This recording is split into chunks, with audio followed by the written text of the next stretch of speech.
So eating liver kind of sucks. Eating liver is, and like organ meats, it's not like the necessary thing. You must do it to go carnivore, but it's pretty damn helpful and it makes you feel really, really great if you actually do it. What I'm gonna show you today is how to actually ingest liver in a way that is actually palatable. Okay, so when I get liver, I get a whole stack of it like this. It comes frozen like this from the butchers, right? This is actually beef liver right here. And these are 3 different stacks of liver that I have had frozen for a little while now. They kind of chopped it up into these 3 little blocks. Pretty much one of those a week or half of one of those a week that I have. For scale, this is how big it is. It's about the size of my head, a little bigger. Okay, so right now I'm gonna let the liver kind of thaw just for a few minutes until I am able to chop it up with a little knife. Beef actually thaws liver actually thaws pretty quickly. It usually takes, 15, 20 minutes to just thaw enough to where I can cut it. For anybody that's wondering what kind of liver to get, you can get beef liver or like liver from ruminant animals. And you can get it from others like chickens and stuff too, but there's just more vitamins in the liver that you're gonna get from beef. Like if we're gonna talk about ruminant liver, like beef liver, it's super rich in all these minerals and vitamins like choline, vitamin A, vitamin K2, copper, vitamin C, biotin, which is super great for our hair and our skin and our nails. All around, it's just like a literal superfood for humans. That's what everybody's been discovering, and it just makes you feel amazing when you eat it.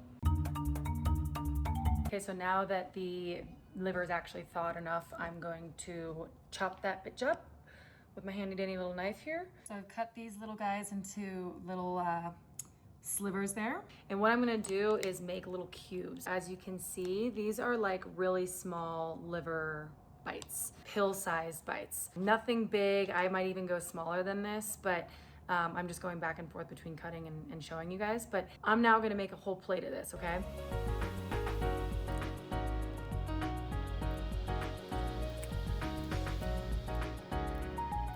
Okay, so now I have all of my little liver bites. I'm gonna pop these in the freezer. It really doesn't take that long. Probably only about, like I would say honestly 30 minutes to freeze them. So I just pop them in here. Okay, so let's go ahead and grab my frozen liver bits. So they're kind of stuck to this a little bit, but you can see these are just little like pill-sized little bits. Okay, they're all separated so that they don't stick to each other. Once they're like this, then we can actually put them into our kind of like refrigerated state so that we have them for the rest of the week, even the month. Now I want to show you exactly how I eat these guys. Okay, so really simple. Just get a glass of water. This is what I'm gonna use for my water because it's available. I'm bougie like that. You're just gonna take the liver like you would a pill. Okay, I usually just do one at a time. Grabbed a little guy just like this, okay? And you just pop it in your mouth. And it's down. I'll just keep grabbing these little guys. Another one here, pretty small.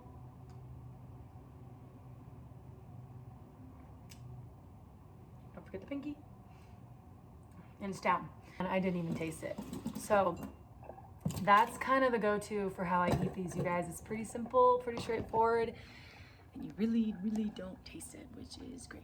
And for the rest of all of the liver that I have here, I'm gonna put it in my handy little box of liver that I have that's ready to go. Put it in parchment paper, that way you won't have everything sticking together. But you really want to have these frozen before you put them in there, because then they will, stick together, and obviously we don't want that because we want consumable little bits. And this is what I just have for the entire week for like when I need to eat some liver. So like I said, you only need like 8 or 16 ounces of liver a week. So you just pop some of these a day, or you can get your whole amount every single day, and you're totally good. So now we have our own little liver box for whenever we need it, and it's not like we have to put any effort into making it next time we need it. That is how I eat liver. Pretty straightforward, right? It's not like it's rocket science or anything, but it does get the job done. You don't taste it. It's super quick and simple. It's pre-prepared, and you can get enough for the week. Like I said, it's 8 to 16 ounces, and you should be totally cool and good to go. Hopefully that helps somebody if you are looking for like ways to eat liver. The last thing I want to say though, you guys, is carnivore lifestyle. This is like a field of study that's relatively new. Eating carnivore is not new. That's like millions of years old. But in modern day society, it is new, and we now have the tools to kind of like use data and science to actually see how it affects the body. And so far, everything that, like, we're all doing this for a reason, right? We've seen nothing but great results. But I just encourage everybody to continue to self-educate, right? Like, I'm doing this with you. I'm a carnivore coach. I'm certified. I've been experimenting on carnivore myself and working with others that do carnivore. I've taken in masses of information to be able to understand this and do this ethically. But I think that everybody should kind of like take it on their own to do that kind of a thing, because this is something that we're all kind of learning as we go. You know, there could be a lot of like false, bad information out there from people who didn't actually put in the effort to learn it and study it. So just try when you can to self-educate. All that said, I really hope that you guys like this video. Definitely eat your liver. It's gonna make you feel a lot better. If you did like it, go ahead and like it, please, so other people who might need to see it can see it with the YouTube algorithm. If you are interested in living a lifestyle in carnivore, go ahead and subscribe below. I talk about breaking that food matrix all the time, as well as living a life without drinking, amongst other things. But the whole point of this is basically to find ways and life hacks that allow us to live the best lives possible, the happiest, the healthiest that we can, and break these paradigms. And you know, if you guys do have any comments, any questions, anything that you want to drop at all, would love to see it. Yeah, that's all I've got today, but I hope that helped you guys, and I will see y'all on the next one. See ya.